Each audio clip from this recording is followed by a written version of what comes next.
At the special couples party, the moment a man I'd never seen in my life grabbed my wife's hand and pulled her away from me as if she'd never been mine, as if I didn't exist beside her, the world didn't stop, but something inside me died. He kissed her right there, in front of everyone, and left, taking with him not only the woman I loved, but all the plans I'd ever dreamed of. The room remained full, the music continued playing, the lights didn't flicker, no one fell silent, there were no screams or scandals. The world was cruelly indifferent to the tragedy that had just unfolded within me. When I finally reached them, she let go of his hand with a forced delay, like someone who realizes they've been caught red-handed and tries, in vain, to hide the crime scene. She looked at me as if surprised, but her eyes were wet, not with guilt, but with confusion. And then she said it.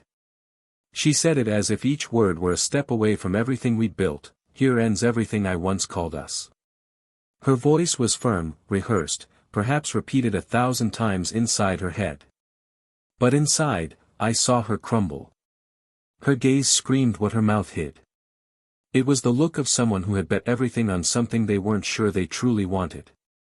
And I, suffocated by a pain beyond words, simply walked out of there without looking back. But before I left, I still found the strength to whisper to myself, I deserve more than crumbs of respect. It's cruel how love can end in silence. How something so full of life can die without a sound. What we had wasn't perfect, but it was ours. It was real. It was intimate, made of shared laughter in the dark, of small gestures that only we understood. Of a complicity not found on every street corner. And yet, it only took an instant for everything to fall apart. An instant for me to become a stranger to the woman who was once my best friend, my lover, my life partner. For days, I tried to understand where I lost her. What I failed to do. If at some point I stopped listening, stopping seeing. I tried to find flaws in myself to justify what was unjustifiable. But there was no excuse. What happened there wasn't about me, it was about her. About the void she tried to fill with the novelty of a forbidden kiss. About the ego that screams louder than reason when routine begins to suffocate. About someone who confused freedom with emotional irresponsibility. She thought she'd found something better. That this man, this stranger with a confident posture and a bold look, was the beginning of a new chapter. And perhaps it was, but a short, shallow chapter, written in smudged pen. It didn't take long for her to realize he didn't want a future, he wanted a moment. A trophy. Proof that he could have anyone he wanted, even a committed woman. And when the glow of that impulse faded, she found herself alone. Not alone like when you're single. Alone like someone who knows they've made a mistake and can't fix it. Alone like someone who understands they've lost something they won't get back. I didn't look back. Not because it didn't hurt, but because if I had, maybe I would have forgiven. And if I had forgiven in that moment, I would have been telling myself that my worth was less than hers. That the pain she caused was a fair price for love. But I knew that no love survives disrespect. And I learned to love myself more the very moment she chose to forget me. The following days were a strange emptiness. Waking up without her presence, without her voice, without her mess in the bathroom, felt like a surreal absence. Yet, it was a clean absence. No lies, no secrets, no tension in the air. The house felt lighter, yet sadder. And little by little, something inside me began to rebuild itself. Not in a rush, but with truth. I relearned to smile at simple things. I bought plants. I listened to old songs. I rediscovered my own reflection. One day, I met someone. Someone who didn't arrive trying to erase the past, but wanting to build a present. Who looked me in the eyes and saw me whole, with all my scars. Someone who wasn't in a rush, nor playing games, nor demanding. Just presence. And for the first time in a long time, I felt chosen again. But this time, by someone who knew what they wanted. Months later, my ex came back. Not with the same arrogance as before. Not with the firm voice he used to say goodbye. She came back with her eyes downcast, her shoulders hunched, her hands restless. She said she loved me, that she regretted it. That what she did was crazy, impulsive, stupid. He said he thought about me every day. That he dreamed of my scent. That he still kept our ring. That I should never have left. And for the first time since that day, I listened to her. Without anger, without irony, without hurt. I heard every word, every apology. And in the end, calmly, I said I forgave her. But that I wouldn't go back. That forgiveness wasn't a bridge to a new beginning, it was the final point. Liberation. Because the love we had, though true, didn't survive the betrayal. Because even if I wanted to, I wouldn't know how to trust anymore. And because now, someone chose me every day, truthfully. And I chose this peace, this construction, this love without secrets. She cried. She cried with the kind of cry that comes from the soul. That doesn't try to convince anyone of anything, just escapes the body as if releasing guilt in liquid form. And in that moment, I knew she finally understood. Not the pain she caused me, because no one understands that except those who feel it, but the loss of what she destroyed. The kind of love that can't be found again.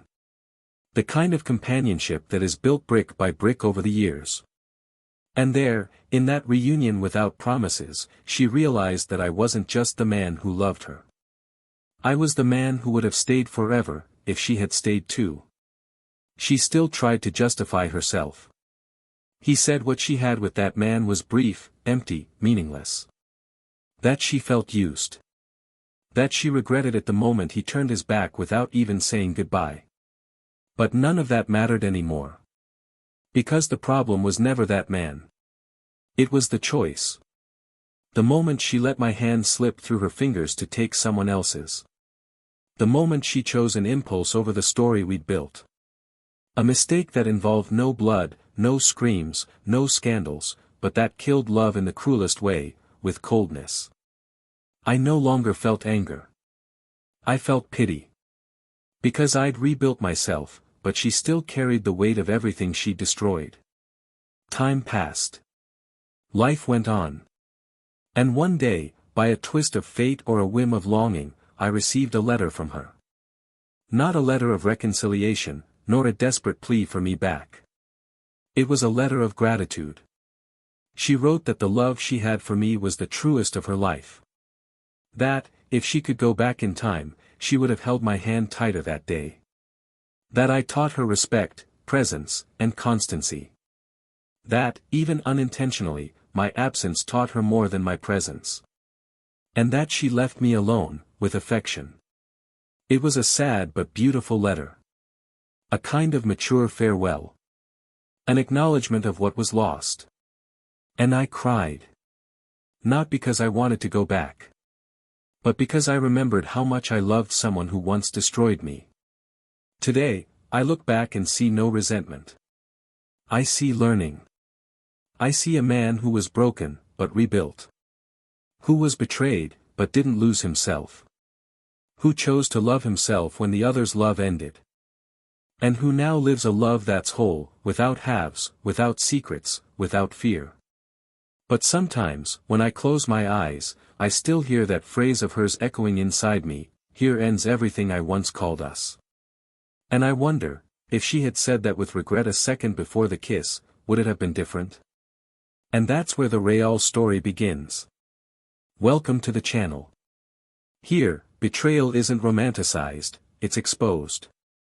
Our stories are fictional, but the feelings are real. Each storyline is a reminder of how one wrong choice can destroy true love and leave deep scars. This channel does not support, encourage, and will never justify any form of betrayal. Now get comfortable. Because what you're about to hear is strong, shocking. And it can change the way you see love. Good story. They met on an ordinary afternoon, like so many others that seem insignificant until they become the starting point of a lifetime. It was in a coffee shop near downtown, when they were both late for different appointments and ended up sharing the same table due to lack of space. A banal, almost imperceptible detail, but one that would alter the course of everything that would come after. He, with a book in his hands and tired eyes, had the air of someone observing the world silently, unhurriedly, as if trying to absorb every detail before speaking. She, on the other hand, exuded a restless energy, an easy laugh, and an impulsive way of speaking with her hands as she told any story. That combination, the calm man and the intense woman, seemed unlikely, but it found a silent balance. His name was Daniel, hers, Emily. And from that impromptu meeting, the coincidences began to multiply, as if the universe had left clues that they needed to meet. Over the following months, their relationship grew slowly, with the maturity of someone who no longer believed in easy promises, but also with the lightness of someone who still wanted to believe that love could be secure, even in such an unstable world. Daniel was an architect, methodical, analytical, someone who liked to plan the smallest details before making any decision. Emily worked in event marketing and lived a fast-paced life, constantly interacting with people, ideas, and challenges. He was captivated by her spontaneity. She felt secure in his serenity. Emily brought color to Daniel's drab days, and he was the solid ground she stood on when everything around her seemed to be spinning too fast. Their connection grew slowly, like a house built with careful attention to its foundation. Without grand vows, but with small gestures that, little by little, transformed into something greater. The two lived alone, but soon began sharing weekends. Then, entire weeks. Until sharing the same roof became a natural consequence of their relationship. They rented a small but cozy apartment on a quiet street, away from the hustle and bustle of downtown, where they could create their own routine. The decor was done piecemeal, each object carefully chosen, each corner of the house with a story. Emily brought her colorful paintings and her exaggeratedly patterned pillows. Daniel put together the bookshelf that housed his architecture books and the plants he liked to tend on Sunday mornings. The house was an exact reflection of what they built together, a balance between light laughter and deep silences. And despite their differences, there was something fundamental that united them: respect. Conversation. A genuine desire to make it work. Emily had a large, busy, noisy social circle. Daniel, more reserved, preferred get-togethers with a few friends, quiet afternoons at home. Despite this, they never imposed rigid boundaries. They learned from each other's world. She took him to events, parties, and get-togethers, and he taught her to enjoy the silence, to value calm. On days when they disagreed, they argued, but always ended up laughing at themselves. Daniel was the kind of man who preferred to listen before reacting, and Emily, even with her explosive nature, always knew when she was overreacting. They had something rare, a sense of partnership that seemed to withstand the common turbulence.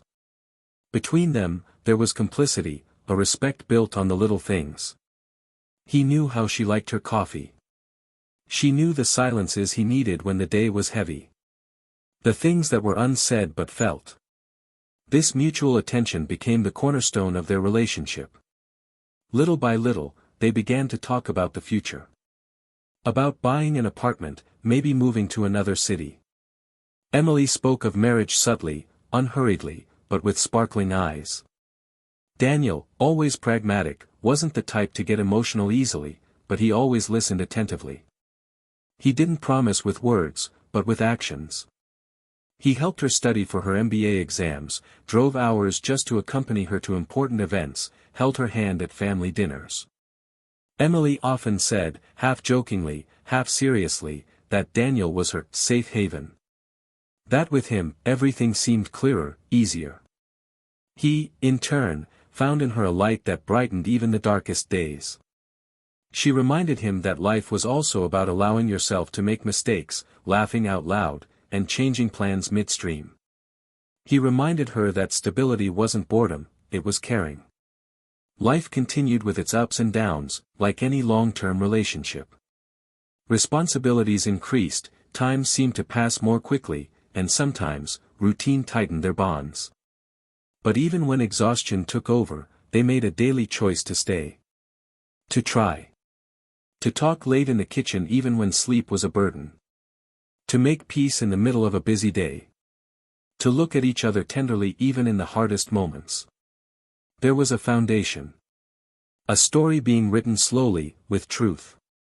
And this was more than passion, it was love in its most mature form. One day, she invited him to a special couples party, hosted by a coworker. It would be an elegant affair, with live music, a full dinner, and interactive activities. Emily loved this kind of atmosphere. Daniel hesitated, as he always did when faced with larger social events, but ultimately accepted for her. He knew how important these moments were to her.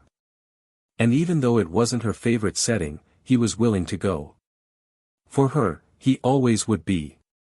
The week was busy, like so many others, but they made a point of choosing outfits together, coordinating schedules, and laughing at the party's theme options. It was a light-hearted moment, a promise of a different night, a break from the routine they both knew so well. She seemed excited, radiant. He, restrained as always, but with the look of someone who enjoyed seeing her happy. In the days leading up to the party, there were no signs. No change in tone, no evident distance. There was the same text exchange during the day, the same impromptu dinner at night, the same discussions about series and plans. Emily was more involved with work, as was common at that time of year, and Daniel was immersed in new projects. But between them, everything seemed stable. Perhaps even too comfortable. And sometimes, when the routine becomes too constant, some restless hearts mistake peace for boredom. But he didn't see that. Not at that stage.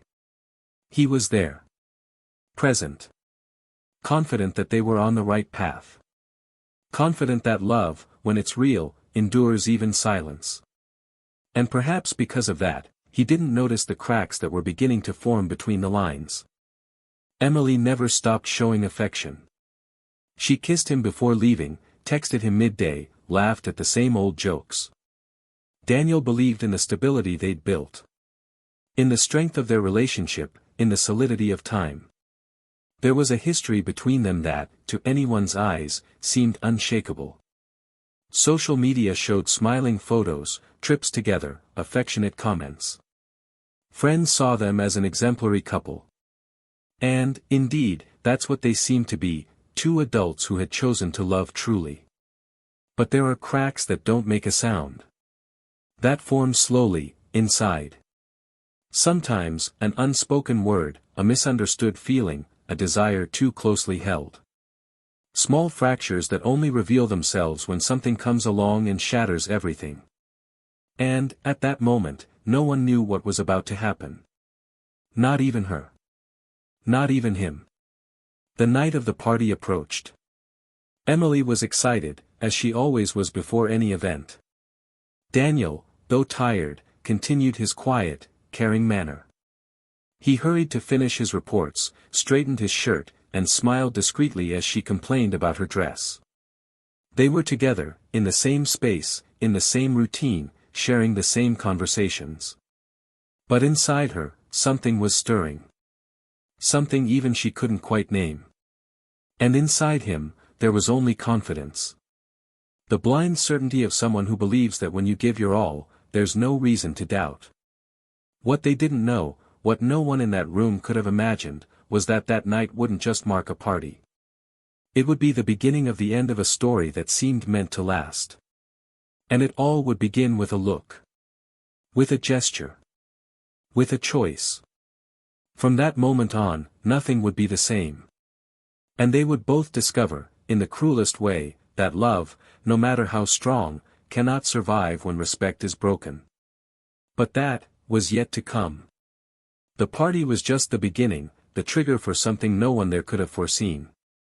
The room, with its warm lights and scattered laughter, seemed harmless, but amid the couples dancing and toasting, something was about to snap.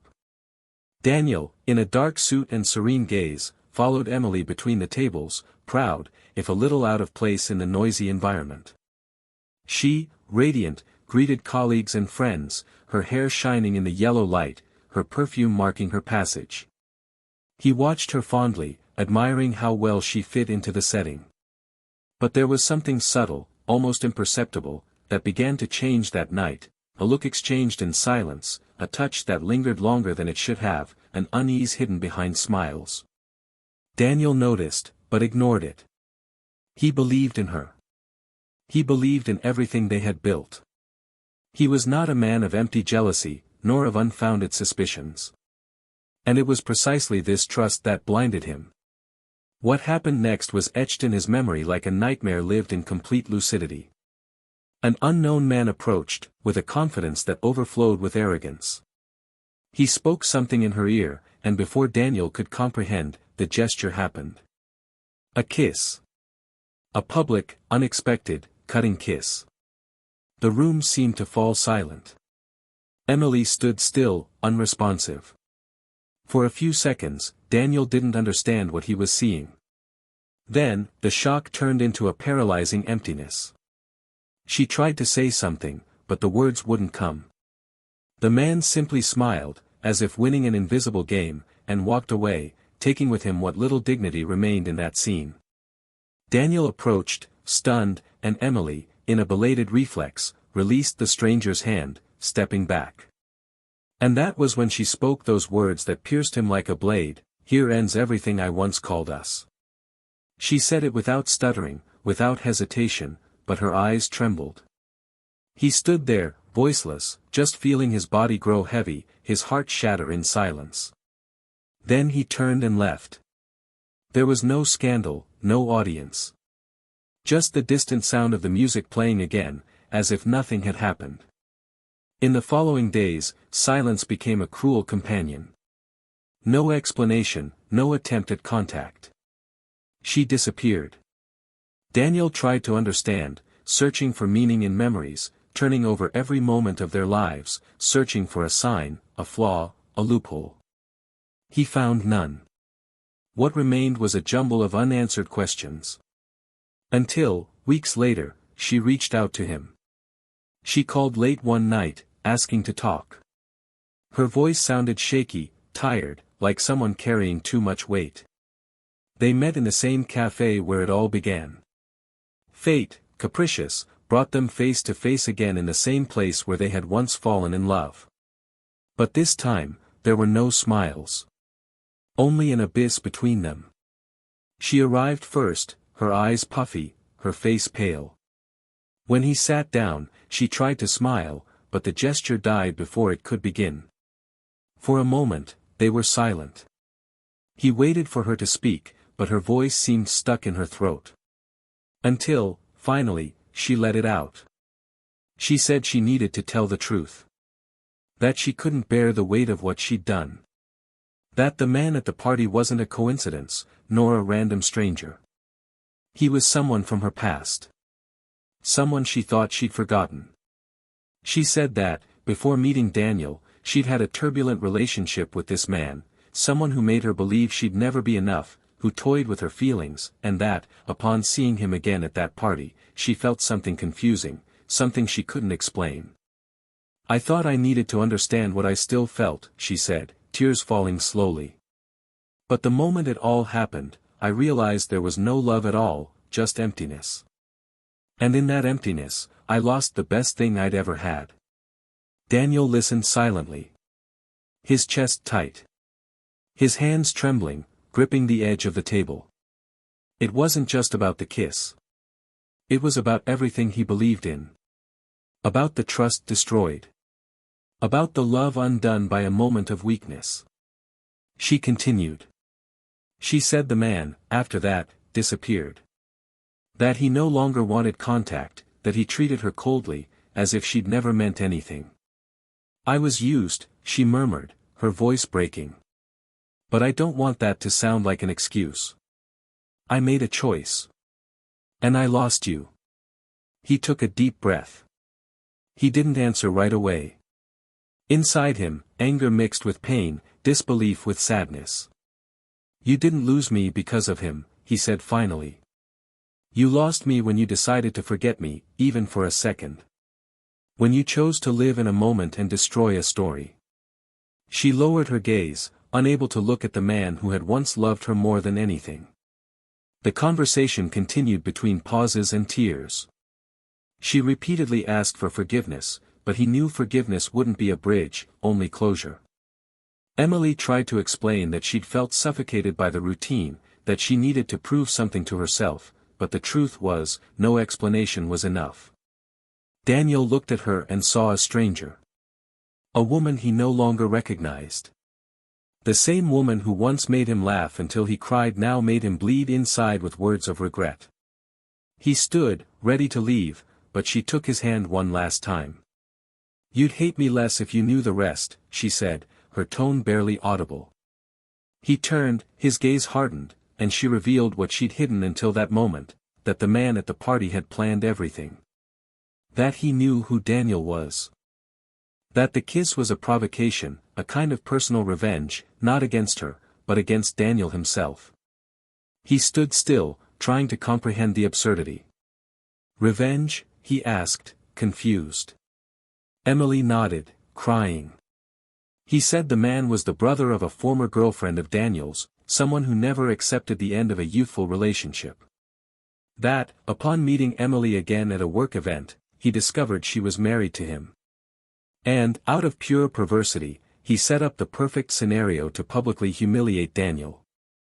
Emily, unaware of anything, let herself be drawn in. And the moment she realized it, she was already trapped in an emotional trap that destroyed everything. "I was stupid, Daniel. I was weak. I thought I was reliving something of mine, but he was just using me to get to you." Daniel sat back down, his heart pounding, his thoughts jumbled. Everything made sense now, the provocative gaze, the arrogant confidence, the way the man seemed to know his gestures, his reactions. For a moment, hatred mingled with compassion. He looked at Emily and saw how broken she was, how consumed by regret. But he also saw that none of it erased what had happened. "You could have said no," he said in a cold, controlled voice. "You could have just left. Instead, you left me there, watching me die inside." She cried, her body hunched over, her face buried in her hands. "I didn't know it would be the end," she murmured. "But it was," he replied. "It was the end the moment you chose another hand to hold." The silence stretched between them like a wall. Emily tried to move closer, but he backed away. "I don't hate you," she finally said, her voice trembling. "But I don't love you anymore either. And that's the saddest part." She watched him, her eyes brimming, as if trying to capture that moment, the last look of someone who still cared enough to say an honest goodbye. He stood, left money on the table, and left, leaving behind the smell of coffee and a story that would never return. In the days that followed, she tried sending messages, letters, emails, any form of contact. Daniel didn't respond. He wasn't seeking revenge, just peace. And peace came, but accompanied by an emptiness that took time to fill. Emily, on the other hand, sank into regret. She discovered that the man had disappeared from the country, that everything she'd experienced was calculated to destroy her, and that her life had become the ruined field of an ill-considered choice.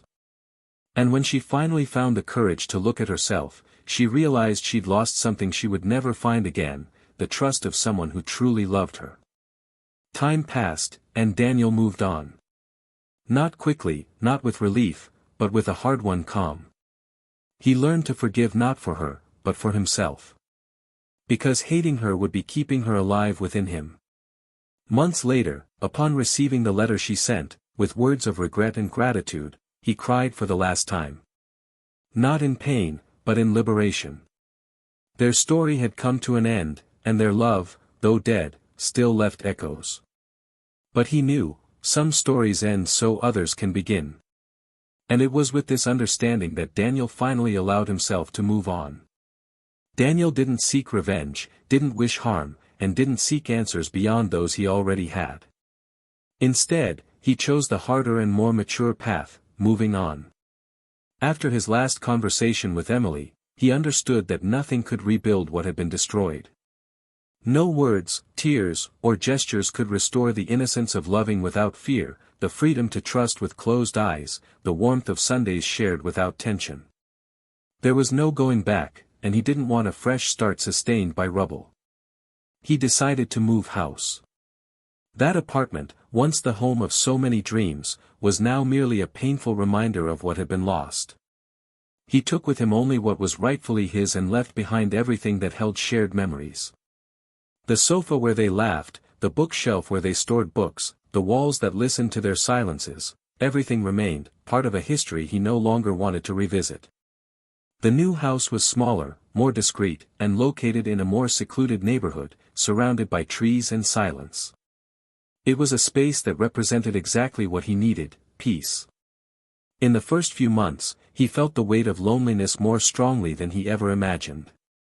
The absence manifested itself in the most banal details, when cooking, when folding clothes, when listening to a song she liked. But over time, what hurt became just a distant echo. He didn't hate her. He just didn't feel it anymore. And perhaps that was the worst punishment for someone who hurt him hoping to remain unforgettable. Daniel wasn't frozen in the past. He was, little by little, being reborn. And it was during this period of silent reconstruction that he met someone. She didn't arrive with promises, nor with urgency. She arrived with simplicity. She was the kind of person who spoke calmly and listened attentively. They met at a book fair, during an unpretentious conversation about an old author. At first, Daniel was apprehensive. Afraid of repetition, of pain, of the surrender that comes with vulnerability. But she didn't pressure him. She gave him time, space, and, above all, truth. It was different from anything he'd ever known. With her, there were no games, no instability.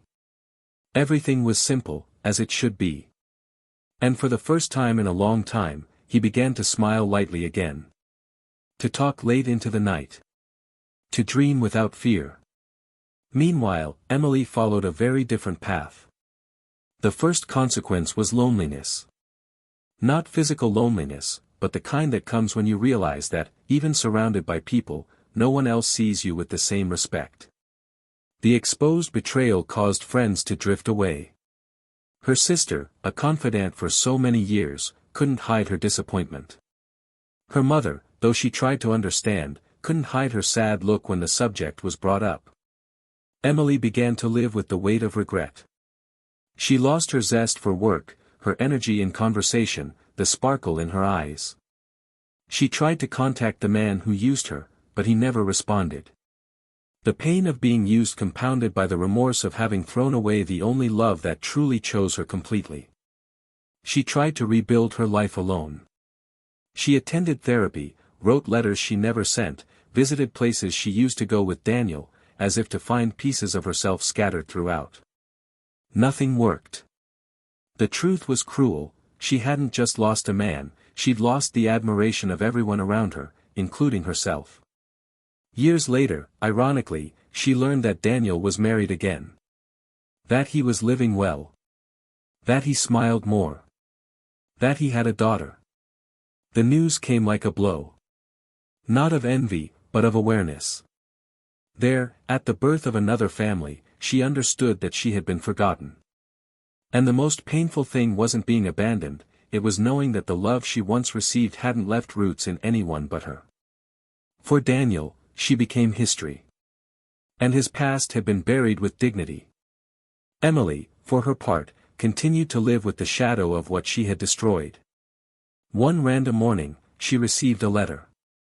Not a reply from Daniel, but a card from his wife, who had heard the full story. The words were cordial, firm, and said she respected the place Emily once held in the life of the man who was now her husband. The letter ended with a sentence that tore her apart: "Thank you for letting him go, even if it was selfish. Today he is truly happy." Emily read and reread that sentence dozens of times. She cried for hours. And finally, she accepted that she had made irreversible choices. Life went on. For her, more slowly. With more silences than conversations, more memories than plans. She never experienced a love like that again. She didn't even try. She knew that once lost, it can never be found again. Daniel, on the other hand, lived his second chance more wisely. He didn't become cynical or closed off. He became whole. He loved truly, but without naivete. He learned that love isn't invincible, that respect is the foundation of any story. With his new partner, he built a family based on dialogue, daily choices, and a freedom that doesn't negate loyalty. When his daughter was born, he held that little being in his arms and thought about the path he'd traveled. About everything he'd lost. About everything he'd found. And he knew, with the most serene certainty in the world, that he had won. Not because he had overcome betrayal, but because he hadn't allowed it to define his life. Today, he writes letters he never sends. He records his feelings in old notebooks, perhaps out of habit, perhaps out of catharsis. And in one of them, he once wrote, "Forgiving is not forgetting. It's remembering without pain." That was his truth. The pain passed. The memory remains. But now it no longer weighs. It only teaches. And for those of you who've followed us this far, I want to know, what did you think of this story? Comment below, share your opinion, and tell us what you felt after listening to this profound and true story. Subscribe to the channel and turn on notifications so you don't miss any of our next exciting stories. This story clearly shows us how betrayal doesn't just destroy a relationship. It destroys respect, shatters trust, and uproots dreams. It's a choice that often has no turning back. And even if forgiveness arrives, it doesn't always build bridges. Sometimes, it simply marks the end. Because love, no matter how strong, cannot survive the absence of truth. May this story serve as a warning, a mirror, and a cure. And never forget, this channel does not support, normalize, or encourage any kind of betrayal. Here, we expose our wounds so others don't have to bleed. See you in the next story.